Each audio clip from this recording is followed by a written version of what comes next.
Superman's actually a refugee. Isn't that an immigrant? They're trying to equate those things together, which I think is ridiculous because of the current politicization of that situation. James Gunn is not the kind of guy who's going to put an American flag in his front yard during 4th of July. And that's the kind of guy you need to be to create Superman. I did not like this movie at all. Every man in this movie is weak and he cries. Chris, there is one silver lining here, which I think you touched on. Dresses, short skirts, high heels, cleavage. Thank you, James Gunn, for that. Hollywood's has been trying to remove masculinity for it seems like the last decade. Once again, it needs to be white boy summer to bring people back to the box office. The new Superman movie has been the subject of intense debate and anticipation, which began more than a year before its release. It could be a make or break moment for the waning dominance of superhero movies and for cinematic blockbusters writ large. Some fans were energized by the prospect of a MAGA Superman. When the first trailer was released, director James Gunn's remarks, the Superman is an immigrant, however, prompted Fox News to label it super woke. So is it going to be a classic or kryptonite? Joining me with their blistering whistle-stop verdict, Superman himself, actor Dean Cain, Gary Buchler, a.k.a. Nerdrotic from the Nerdrotic YouTube channel, Jeremy Griggs from Geeks and Games, and publisher at Film Threat, Chris Gore. Well, welcome to all of you. Right, Dean, let's start with you as the resident Superman expert, because you played him. Your view of this new movie? Well, I'm excited for it. First of all, these guys all know more about Superman than I do. I promise you that right now. All geniuses. They've never been Superman. That's the key difference. Yeah. I think except in their own mirrors. I'm sorry. I'm excited for this film. I was excited to see it. It looked like a lot of fun.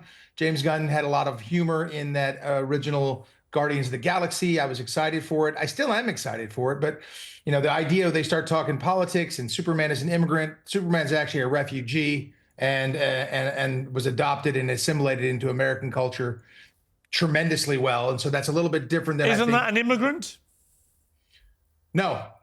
No? It's a refugee. Well, refugees are immigrants, so aren't they, really? Well, yeah, but you got to understand, Piers, the United States is the most immigrant-friendly country on the planet by far. We take more than the next 4 countries legal immigrants every year, more than the next 4 countries combined every single year. Right. So why would you mind if a narrative is that Superman's an immigrant? Why wouldn't that be a thing to I don't mind celebrate? that narrative, but the truth is he is a refugee. He is a child and a refugee. It's because they're trying to equate those things together, which I think is ridiculous because of the current politicization of that situation. So that's the part that makes me go, look, don't try and make it all woke and crazy. Keep that character as, you know, the way I like him is truth, justice, and the American way. And I was hoping that would be the case in this film. And I hope it is the case. And I'm still looking forward to it. Okay, let me bring in Nerdrotic. What do you feel about this? I mean, I've read quite a few reviews spinning around online. And the general view is it's not bad, bordering on quite good, that it's not as political as people are trying to frame it. What's your view? Oh, it's not woke at all. What Variety was doing, Mark Melkin particularly, because he's really good at his job, is baiting adult pretenders into saying something stupid, and they did. And I overall, despite what I felt about the trailers, I thought the marketing was, they at least tried to be fun, and you didn't have like Rachel Zegler out there pissing people off for 2 years. And it was by the way, I have breaking news on her. I went to the first night of Evita in London's West End. She's the lead, and she was absolutely brilliant. So even though she's very irritating in her public pronouncements of a woke nature, and she basically bombed the Snow White movie because of it, she's actually an incredibly talented performer. Piers, can you ask her to stay over and do those I was going to say that's great. Can you keep her? That will make us all happy. We're happy to hear that she was great. I tweeted her or sent it to her on X to say, look, just park the politics and the woke stuff and focus on your incredible talent. We'll all be very happy. Anyway, back to Superman. Back to Superman. Back to Superman. Yeah. Despite all of that last minute trip where Fox News said it was woke and people were worried it's going to be political. No, that's not the problem with this movie. The problem with this movie is it's overwhelmingly whelming. It's just mid at best. I know some people are going to like it. Somebody here absolutely hates it. And we're going to get back to like a normal conversation with this, the kind I used to have in my comic shop where we'd be just fighting over plot points and story structure and adaptation of character or interpretation of character in the comic shop. That's what, and the discourse is going to be crazy. I will say without a doubt, the Snyder bros out there are going to have a field day with this. Well, let's Absolutely. find a sniper bro. Jeremy. I'm definitely not a Snyder bro. Zack Snyder does not like me, and I don't like his movies, but I liked his version of Superman better than this one. Now, I was looking forward to this movie. I like James Gunn stuff. I've liked all of his Guardians movies. I even liked his movie that he didn't direct it, but Brightburn. It was like an evil take on Superman, and I enjoyed that one. I did not like this movie at all. This movie drove me crazy because Superman is very weak in the movie, and he's always in a defensive state. Always. It's not overly political or anything like that. They're not beating you over the head with the immigration stuff. None of that is happening. But when you start to pick it apart, it actually has a lot of elements where every man in this movie is weak and he cries. And they're all emotional. Is that true? They're all emotional. They're all This emotional. is what they did with James Bond. They turned him from a steely-eyed dealer of death who, romanced woman after woman, who drank heavily, smoked, shot people, and they turned him into this blubbing cretin. Yes. And I was like, why would you do that? And then now they're doing to Superman. Why are they all going to cry? He's never like stoic. He's never a person that commands the moment. This is Superman. When Superman is in your presence, you should be in awe of that moment at all times. And half the time, they're treating him like he's the dumb jock in school, but we have to kind of respect him because he can throw the football far. That's kind of how they treat Superman in this, where they're kind of like, what do you do? And they second guess him. He always needs help. And I didn't like it. And again, I want to preface this. This is not against James Gunn. I hate James Gunn as a person, but I love him as a director. I think he's a phenomenal director. I think he's a great director. And all of his stuff has been good, but none of it worked. The comedy was weird. Crypto made me like Baby Yoda. That's how annoying Crypto was in this. He was so aggravating. Let's bring Chris in because he loved it. Chris, why did you love it? Well, I can't say that I loved it. I enjoyed it more than Jeremy and Gary, I guess, but it is flawed. It is a movie for kids. This is kids and families will eat this up. It's a Gen Z TikTok generation Superman for short attention spans. It feels like the movie feels like a recap video of the first season of a Superman TV series. It moves so quickly. And once you, it's like jangling keys, every scene, jangling keys. But the thing it gets right is the character of Superman. I think this is early in his heroic career, so he's making more and more mistakes. I like David Cornsweet. At the same time, they changed the lore about his Kryptonian heritage, and I despise that change. I think I hope they fix it at some point in the future. Crypto, I didn't mind. People love dogs. But this is so the polar opposite of what Zack Snyder did, a more adult vision of Superman, a more serious approach. And James Gunn took literally the opposite approach on almost every choice. It's colorful, it's goofy, it's much more comedic. And, a lot of comedy doesn't land, but some of it's very good. So it's going to be, the as thing Gary is, said, I feel divisive. I feel very proprietorial about Superman because he's a reporter, right? He's a journalist. He's one of us. So the fact that Superman actually is a journalist is a big deal for the world of journalism. We get unfairly berated around the world, and here's one of our own who's actually Superman. So let me come back to you, Dean. A present company accepted. Who's been your favorite Superman? I mean, who is to you the epitome on screen of what Superman should actually be? Mine would be Christopher Reeve. I just thought the first was the best. He was Superman. Yeah, no question about it. I remember the movie when it came out. I believed a man could fly. And I had seen the George Reeves show, and I'd seen that. But when I saw Christopher Reeve on screen, when I saw him do that, he became the definitive Superman to me. And even as he went on, I didn't see the last couple of them, but the first few were outstanding. And even when I played Superman, because in my incarnation, Clark Kent was the character and Superman was the disguise. So I just sort of pretended I was Christopher Reeve.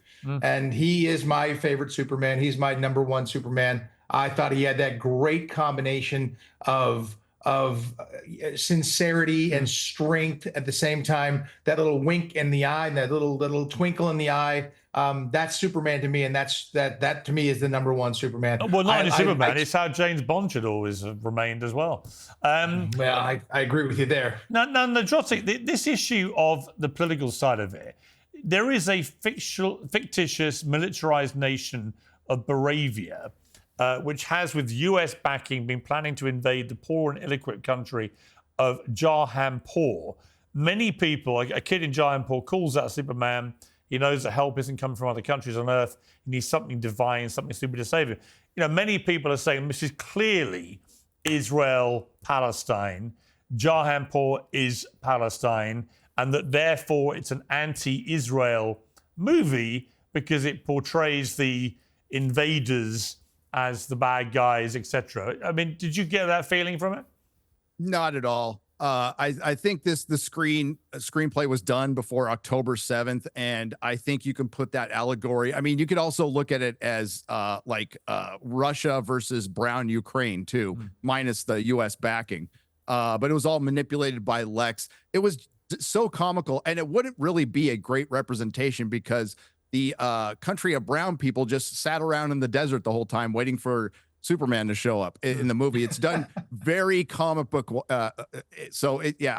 I'm sure people will try to put that impression on it, but it wasn't there. It was just there basically as a gag. I had a major moment last night because my daughter suddenly, she's 13, nearly 14, going on 34, and she said to me, "Let's have a movie night." It was just me and her on last night. I said, "Great." And then thinking, hopefully it won't be one of those 13-year-old girl movies. And she went, "Why don't we watch Top Gun Maverick?" Which I think, Nerdrotic, you certainly know is one of my favorite movies ever. And we sat and watched it, and she absolutely loved Top Gun Maverick, which for me is a massive breakthrough moment as a father. But because it means I can now segue her into Rocky, I can segue her into The Godfather. There's no limit now. And once we've crossed the Rubicon of Top Gun Maverick, will she like Nerdrotic, do you think, this Superman, if she likes Top Gun Maverick, or is it going to be too young? I don't think she will. Top Gun Maverick is one of the best films of the last decade, easily. And this is at very best forgettable.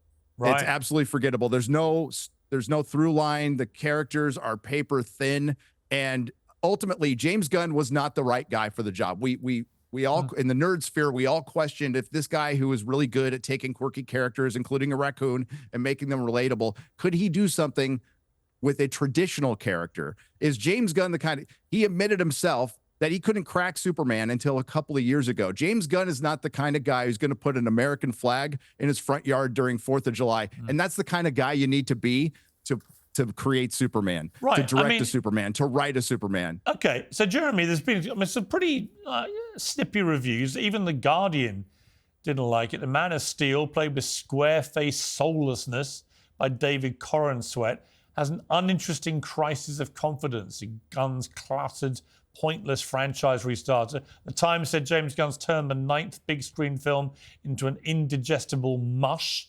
Empire's take, the biggest saving grace, Crypto, the cheeky cape-wearing canine sidekick. Superman may not be a great movie, but Crypto's a very good dog. But then Time Out says David Corenswet is the best Man of Steel since Christopher Reeve. So what's your view of what they're saying there? Well, the best Man of Steel since Christopher Reeve, of course, would be the man on the panel with us. Right there. I mean, so, thank you. But, you meant Dean, yeah, definitely not you, Piers. But anyway, but no, I mean, this is the problem with this movie. And I think with Chris bringing up the TikTok mindset is that's the mindset. This movie moves so fast, and it ultimately it's just a bad mix. James Gunn works perfectly with the Marvel Cinematic Universe, but the Marvel Cinematic Universe doesn't work perfectly with DC characters who are more, darker and a little more grounded at times. And need a more serious tone. And that's really what happened here. I'm not against the MCU. I recently one of the few people in my sphere that liked Thunderbolts, and most people, Gary, hated that movie. And so it's not about that I'm against the MCU tone. It's that it doesn't work for Superman. Superman needs to be taken seriously. It doesn't mean it can't be fun. You go back to the Christopher Reeve movies, there's some whimsical, goofy stuff in those movies as well, but Superman is taken seriously when Superman needs to be taken seriously. And none of those moments happen in this. He is on the defense the majority of this movie. Yeah, I don't like the sound of that. Yeah, he is always needing someone else's help. Yeah. Always. Yeah. Not only that, Ma and Pa Kent are stupid, dumb rednecks. And I'm from Alabama, so I get allowed to say that, okay? It's like my family is Ma and Pa Kent. They're stupid and they're dumb in this movie. And You as are a a person stupid, that dumb didn't- redneck, Jeremy. That is true. That is true. I'm I'm thinking if you're going to cast some dumb rednecks, call my family. I mean, come on, what are we doing? But Ma and Pa Kent are very stupid, to the point where you're like, okay, how did you raise this guy if you're this stupid? And I don't want to give a mega spoiler, but there's a huge, huge twist to Superman's story with his other parents, his real parents, that cancels out this whole movie. Okay. It's a disaster. It's a disaster what they did. It bothers me though that they made the It's worse than Pa. Sorry, Dean. Apologies. No. It's worse than Pa Kent letting Clark get Pa Kent getting sucked up into a tornado. It's actually Yes. worse than Wow. that scene. It's worse than that. It's That worse I couldn't than even that. get the words out. I was so pissed. It must be Which horrific. bothers me though. I want to ask Chris, because- though, because Chris, there is one silver lining here, which I think you touched on. You said it's also refreshing to see women allowed to be sexy in a modern Hollywood movie. Heels, skirts, cleavage, and so on. Yeah, it's shocking. So you notice it when you see it. I mean, heterosexual or normal relationships are under attack in Hollywood movies, and seeing women allowed to be women, dresses, short skirts, high heels, cleavage, much cleavage. Thank you, James Gunn, for that. It's weird to see because it's absent from all the Marvel fare. All the women are desexualized. Yes. They're not allowed to truly be women. They're kind of like, they have that Florence Pugh kind of nothing body. It's you like know? the Bond girls have all basically gone non-binary. They've got to get them back. Yeah. I'm hoping so that that Amazon was- are going to reverse this trend. They got to bring the glam back. You know, make Bond Yes. what he was originally and bring the glam Bond girls back. He needs his mojo back. Yes, What it he needs to needs stop is crying swagger. and start, just being Bond. Shagging. Dean, I want to play you a clip. This is from you and Terry Hatcher in Superman, of course, the TV series. Let's take a look. Hey, you got a place to stay tonight, son? He can stay with me. Don't you think all the mirrors above the bed would keep him awake? Count on it. How hard can it be? Handsome, hot Superman, hot woman on his arm, another hot woman trailing after him. That's what you want at the movies. Was Dean Cain in that scene? I didn't see him anywhere. I saw yeah, I Terry wasn't paying Hatcher. attention. I saw Terry Hatcher. I didn't see Dean As Cain you anywhere. should. So- As you I was should. distracted. I think a lot of women saw Dean Cain in that clip, trust me. But Dean, I mean, The thing- it seemed like happier, simpler times for Superman. Less complicated. Which I love, but here's the thing that Jeremy said that really caught my attention was that Ma and Pa Kent were really stupid, which drives me crazy because him being raised by Ma and Pa Kent are those small town American values that makes him who he is, and that just kills me because we had that in our show. We also had beautiful women, and I think Terry Hatcher was the best Lois Lane of all time. So we were very blessed, but I thought that was so important. Because in my own life, my dad is a small town farmer from South Dakota, and my most difficult times, I could go to him and he would give me great advice with great morals and great values. And that's so much of what I thought Superman was and why he was uniquely American, which is why I love truth, justice, and the American way. You know, it's interesting. I mean, it's been a massive debate about whether the Formula One Brad Pitt movie was going to be a hit because the narrative was Americans don't care about Formula One, even though Drive to Survive, the TV series, the streamer series, had done surprisingly well in America. Anyway, it's now turned out it's been a hit, certainly exceeded expectation. And I guess in the end, Nerdrotic, in the end, money and success will talk, right? If this movie is a big hit, a big commercial success, then all the narrative about, well, he's too weepy, he's too this, it's too comedic, it's all going to disappear, and it'll be Superman's back better than ever. Yeah, unfortunately, Superman isn't very super in his own film, as opposed to F1, where Brad Pitt is great. And what F1 did right was it didn't try to reinvent the wheel, for lack of a better analogy, but it made a sports movie, a racing movie. Yeah. And I don't know anything about F1, and I loved it. Right. I absolutely loved it. I heard it was like Days of Thunder, but for Formula One. Yep. Yes. In other words, I know I'm going to love it already. It's like, of course, Route One. Just give us what we want. Stop overthinking movies. Top Gun Maverick was the most brilliant sequel ever because everything was a nod to the first one. It was exciting. It was dramatic. It was the perfect length. And I think the same with this Formula One. I haven't seen it yet, but I can't wait to see it from the reviews I've read, many of which were like, it's not this, it's not that. You know what? In that case, I'm going to love it. It doesn't overthink what's on the tin. It turns out people still want to see the traditional male lead. Yeah. They do. Something that Hollywood has been trying to remove masculinity for, it seems like, the last decade. Yes. And now, once again, it needs to be white boy summer to bring people back to the box office. I don't know if I've told you this, but I bumped into Barbara Broccoli recently at a dinner. I was actually sitting with Dame Judi Dench. So imagine the dynamic, right? And Barbara Broccoli comes over. I'd never met her. And I said, I know you're looking for a new Bond. I said, I think it's time you went a little bit older, a little bit suaver, a little bit of grey in the hair, and bring him back as a steely-eyed dealer of death with a little twinkle in his eye.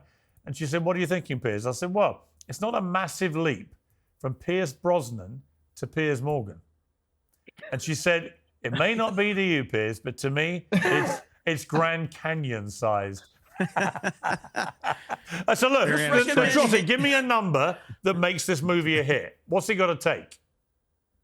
Oh, for James Gunn Superman, or what I like to call Superman's James Gunn. Yeah.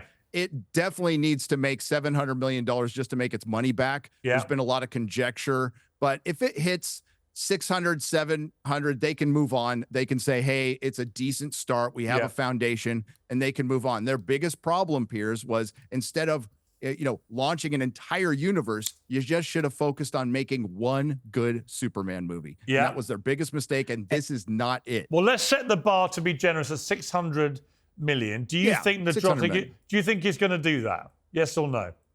It's a possibility. It's a Piers, possibility. One thing, Jeremy? We haven't mentioned this, but the movie is getting pretty well received overall from the normies, as we call them, the average moviegoers. Yeah, 83% on Rotten Tomatoes, I think. Yeah, and the audience score is at 95% on Rotten Tomatoes. It's early on, so we always see a huge bump initially. That's a verified audience score. So Jeremy, will it do 600 million? Yes or no?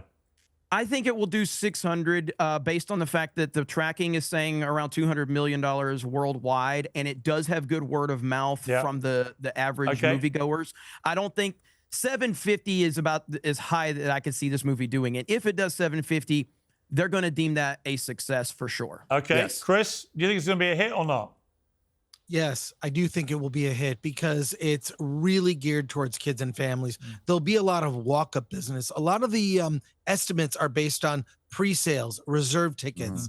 And as we've seen with terrible movies like Minecraft or Super Mario, those movies did really well with walk-up business. People walk up, families, they buy tickets. I think it'll be 700 plus. Okay, and Dean, final word to you. Is it going to be a hit? It has to be, because James Gunn and Peter Safran are now the head of DC Studios, and this is their flagship thing. So if it's not, then DC Studios is dead, and maybe Superman will have to get rebirthed again, because it must be a hit for them. All right. Well, we're leaving it on that reasonably positive collective note, I think. Gentlemen, thank you all very much.